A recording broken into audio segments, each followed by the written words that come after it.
বালুচর জুড়ে ছিল চোরাবালি, ছিল ঝিনুকের সব।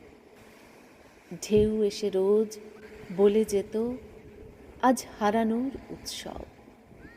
নিয়ে এসো খুঁজে, যেখানে যা আছে ধুয়ে দেব নোনা জলে। উস্কানি দিয়ে নিয়ে যাব দূরে মোহময় নানা ছলে। তারপরে আর হদিশ পাবে না, মুছে যাবে চিরতরে। সাধলেও আর কোনো দিন যেন ফিরবে না বালুচরে। আমিও আমার সবটুকু নিয়ে বসি রোজ বালুতটে। যদি কোনো ঢেউ মুছে দেয় এসে, লিখেছি যা স্মৃতিপটে।